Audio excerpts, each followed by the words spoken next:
మట్కా. అవును, మూవీ నిన్న చూసారుగా మీరు, ఇంకా రివ్యూ ఇవ్వలేదా? నేను చూసాను, నువ్వు చూడలేదు. మన డిస్కషన్లో తెలుసుకోబట్టి ఫస్ట్ నాకు భయం వేసింది, మాట్లాడుకోవటం లేవు. దానికి తోడు బిగ్గెస్ట్ ఎక్స్పెక్టింగ్ పాయింట్ ఏంటంటే మట్కా రియల్ లైఫ్ స్టోరీ కాదు. రియల్ లైఫ్ స్టోరీని ఇన్స్పిరేషన్ గా తీసుకుని ఫిక్షన్ కింగ్ అయిపోయాడు. ఆ ఇన్సిడెంట్ అసలు యాక్చువల్ గా ఎలా ఉండాలి అంటే, నాయకుడు సినిమాలో కమల్ హాసన్ పాత్ర అప్పటి వరకు మామూలుగా ఉన్న పాత్ర ఒక ఇన్సిడెంట్ జరగడం మూలంగా అక్కడ వాళ్ళందరికీ ఒక లీడర్ అయిపోయింది. నేను ఎప్పుడు ఒక కంప్లైంట్ చెప్తా ఉంటాను, తమిళ సినిమా వాళ్ళకి అంటే రియలిస్టిక్ ఇన్సిడెంట్స్ తీసుకుని తమిళ వాళ్ళు నేరేట్ చేసి కథను చెప్పినంత ఎఫెక్టివ్ గా తెలుగులో చెప్పాలి. ఈ సినిమాలో ఉన్న పెద్ద ప్రాబ్లం. హాయ్, నేను మిస్టర్ బి, మీరు చూస్తున్నాను మిస్టర్ బి ఛానల్. తను మను. Hi viewers. చాలా రోజుల తర్వాత మళ్ళీ తీసుకొచ్చాను కదా. అంటే ఇన్ని రోజులు మేము రకరకాల ప్లాన్స్ చేస్తున్నాం, ఎలా మిమ్మల్ని ఇంకా బాగా ఎంటర్టైన్ చేద్దాం, మీకు మంచి ఇన్ఫర్మేషన్ ఇద్దాం సినిమాలకు సంబంధించి అని. ఇక నుంచి అవి కంటిన్యూస్గా ఉంటాయి. ఓకే, మనం ఈరోజు ఎక్కడి నుంచి మొదలు పెడదాం? మట్కా. ఓ అవును, మూవీ నిన్న చూసారుగా మీరు, ఇంకా రివ్యూ ఇవ్వలేదా? నీతో డిస్కస్ చేస్తే ఇంకా బాగుంటుందని అనిపించింది, అందుకోసం వెయిట్ చేశాను. మీరు ఆ రేంజ్లో ఎక్స్పెక్ట్ చేశారా?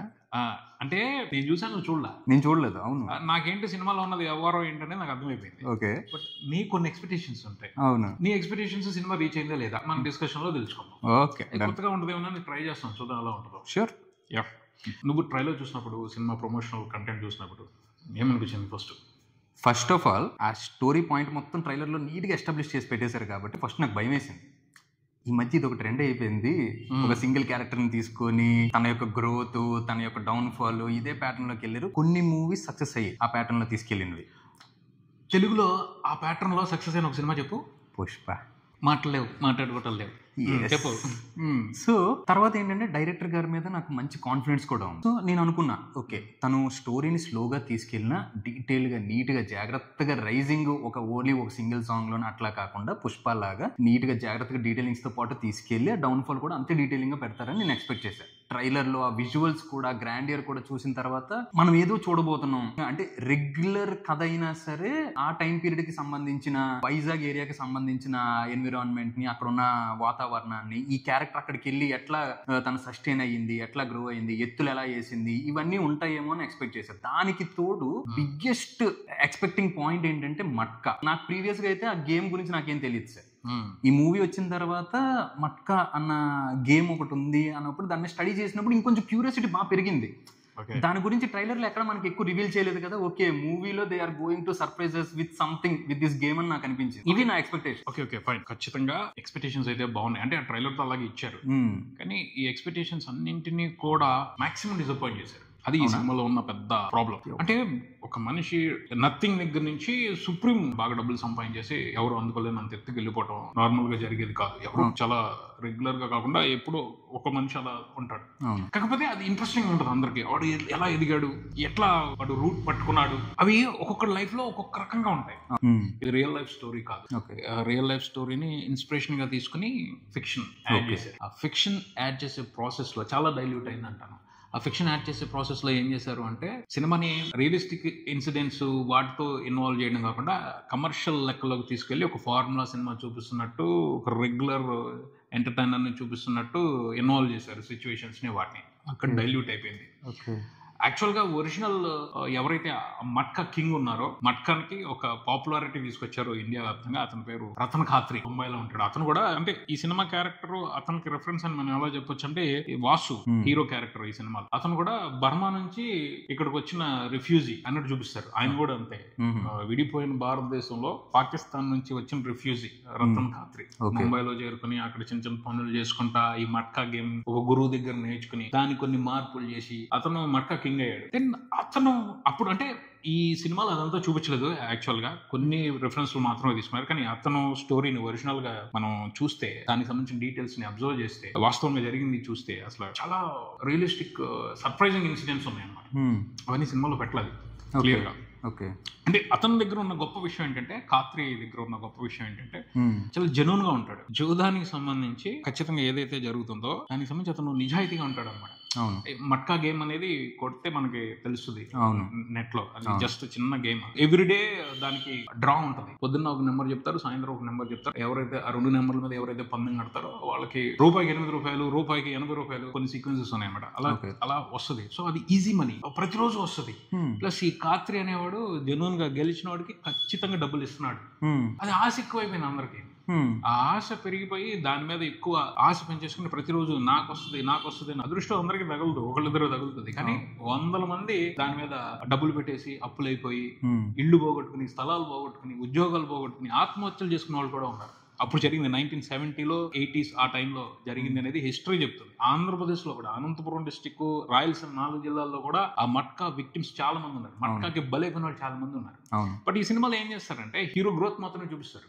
అక్కడ జనాలు దాంతో సఫర్ అయిన విషయాన్ని అంత పెద్దగా ఫోకస్ చేయరు. ఎందుకంటే జనాలు ఇంత సఫర్ అయ్యారు, దాని మూలంగా ఇంత నష్టం జరిగిందంటే హీరో క్యారెక్టర్ మీద బ్లాక్ మార్క్ పడింది. ఇక్కడ హీరోయిజం పాయింట్ ఆఫ్ వ్యూ నుంచి చూస్తారు కాబట్టి సో ఆ హీరోని ఎప్పుడు హీరోగా చూపెట్టాలి. అతను తప్పు చేస్తున్నా కూడా అతని వైపు ఏదో ఒక మంచిని చూపెట్టి దాన్ని హైలైట్ చేసుకుంటూ వెళ్తారు. బట్ యాక్చువల్ గా అతను ఖాత్రి కూడా నిజాయితీగా ఉన్నాడు ఆ జూదాన్ని కండక్ట్ చేయడానికి సంబంధించి. అలానే అతను చేసింది రైట్ కాదు కదా, తప్పే కదా, దాని వల్ల ఎన్ని జీవితాలు నాశనం అయిపోతున్నాయి. ఇది ఒక ఆటే అవ్వచ్చు, కానీ దాన్ని ఒక వ్యసనంలాగా మార్చేసి కొన్ని జీవితాలని నాశనం చేయడం. ఒక ఇంట్లో సంపాదించే పర్సన్ అప్పులైపోతే చచ్చిపోతే ఆ ఇంట్లో అతని మీద ఆధారపడి బతికే వాళ్ళందరూ ఎంత సఫర్ అవుతారు. అలాంటి ఎన్ని కుటుంబాలు ఉంటాయి. అది నాకు కాదు అని అనుకోవడానికి, తప్పించుకోవడానికి లేదు. ఈ పాయింట్ కూడా సినిమాలో టచ్ చేశారు కానీ అంత ఎఫెక్టివ్ గా చేయలేదు. నేను ఎప్పుడు ఒక కంప్లైంట్ చెప్తా ఉంటాను, తమిళ సినిమా వాళ్ళకి అంటే రియలిస్టిక్ ఇన్సిడెంట్స్ తీసుకుని తమిళ వాళ్ళు నేరేట్ చేసి కథను చెప్పినంత ఎఫెక్టివ్ గా తెలుగులో చెప్పరు. సుకుమార్ గారు అది బ్రేక్ చేశారు రంగస్థలం విషయంలో కానీ, పుష్ప విషయంలో కానీ. అందుకని ఆయన గ్రేట్ హైట్స్ చూస్తున్నారు. పుష్ప విషయంలో కానీ, రంగస్థలం విషయంలో కానీ ఆయన గురించి గొప్పగా మాట్లాడుతున్నారు. ఎందుకంటే తమిళ వాళ్ళ కంటే కూడా బాగా చెప్పారు. ఆయన రిఫరెన్స్ గా పెట్టుకోవాలి, మన దాంట్లో లేరు అని అంటలేదు. అదే ఫోకస్ చేయట్లేదు. వాళ్ళు ఇంటెన్సిటీతో చెప్తారు రియల్ ఇన్సిడెంట్స్ ని, డ్రామాని డ్రైవ్ చేయడం కానీ, ఎట్లా వాడు జీవితంలో ఎలాంటి మార్పులు చోటు చేసుకుని వీటన్నిటికీ ఒక మంచి ఫ్లో ఇస్తారు. అది మన వాళ్ళ దగ్గర ఉండదు. ఇష్టం వచ్చినట్టు మార్చేసుకుంటారు. మధ్యలో కమర్షియల్ ఎలిమెంట్స్ కోసం కథని డైల్యూట్ చేసేస్తారు. అవన్నీ చక్కగా జరిగింది ఈ సినిమాలో. అయితే నాకు బాధ అనిపించిన విషయం ఏంటంటే వరుణ్ తేజ్ చాలా బాగా కష్టపడ్డాడు సినిమా కోసం. అంటే క్యారెక్టర్ ఎవరైనా టెంప్ట్ అవుతారు, ఇలాంటి క్యారెక్టర్ మనకు దొరికినప్పుడు మనం ఛాలెంజ్ గా తీసుకుని యాక్ట్ చేయాలని. తను చాలా హార్డ్ వర్క్ చేశాడు. డైలాగ్స్ చెప్పడం కానీ, తన బాడీ లాంగ్వేజ్ మార్చుకోవడం. ఎందుకంటే అతని లైఫ్ జర్నీలో డిఫరెంట్ ఫేజెస్ సినిమాలో ఉంటాయి. వాటన్నిటికి తగ్గట్టు తనని బాగా మౌల్డ్ చేసుకున్నాడు, బాగా యాక్ట్ చేశాడు. డైలాగులు చెప్పడం కానీ, బాడీ యాటిట్యూడ్ కానీ అన్ని పర్ఫెక్ట్ గా ఉన్నాడు. బట్ కథ కరెక్ట్ గా లేదు, సిచ్యువేషన్స్ కరెక్ట్ గా లేవు, నీ క్యారెక్టర్ మీద ఇంప్రెషన్ రాదు. అది కాదు కదా ఎంటర్టైన్మెంట్ అంటే. జస్ట్ నువ్వు బాగా చేస్తావు అనేది కాదు, అది మోనో యాక్షన్ కాదు. సినిమా అంటే అన్ని రకాలు కలిసి ఓ మంచి ఎంటర్టైన్మెంట్ తీసుకోవడం, అది జరగదు. మళ్ళీ ఈ సినిమాతో ఖచ్చితంగా అన్యాయం జరిగింది. వరుణ్ తేజ్ కుమార్ సినిమాని గ్రాండ్ గా తీశారు, మంచి మంచి సెట్లు వేశారు, కాస్ట్లీ సెట్లు వేశారు. చూడటానికి మాత్రం భలే ఉందరా బాబు. అదంతా మనకి క్లియర్ గా ట్రైలర్ లో చాలా బ్యూటిఫుల్ గా కూడా అది కనిపిస్తుంది. కానీ మనం కనెక్ట్ అవ్వలేము. అంటే అది ఉరికినే వెలుగులు కనపడుతున్న మ్యాటర్ కాదు. మనం ఎప్పుడైనా సరే కనెక్ట్ చేసి కట్టుపడేసి కూర్చోబెట్టేది కథ. అవును, ఆ స్క్రీన్ ప్లే వెళ్తున్న విధానం, అందులో దమ్ము లేదు. అది చాలా పెద్ద ప్రాబ్లం అయింది ఈ సినిమాకి. అంటే ఇప్పుడు టైటిల్ జస్టిఫికేషన్ కూడా లేదంట. అంటే మట్కా గేమ్ గురించి ఏమైనా డీటెయిల్ గా ఏమైనా చెప్పారు? లేదనుకో చెప్పారు, డీటెయిల్ చెప్తారు, నీకు అర్థం అవుద్ది, ఖచ్చితంగా ఇస్తారు. అది మట్కా అని మనకి టైటిల్ పెట్టి ఇంటర్వెల్ బ్యాంక్ తీసుకొచ్చారు. మట్కా ప్రీ ఇంటర్వెల్ లో స్టార్ట్ అవుతుంది మట్కా అనే గేమ్.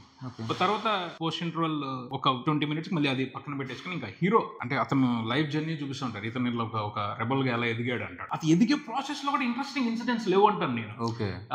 వైజాగ్ వస్తాడు, బర్మా నుంచి వైజాగ్ వచ్చాడు వాళ్ళ అమ్మతో కలిసి. అక్కడ ఒక చిన్న నేరం చేసి అది చిన్నప్పటి నుంచి జైల్లోనే ఉన్నాడు. జైలు నుంచి వచ్చి కామ్ గా మళ్ళీ ఒక కూలీ పని చేసుకుంటా ఉంటాడు.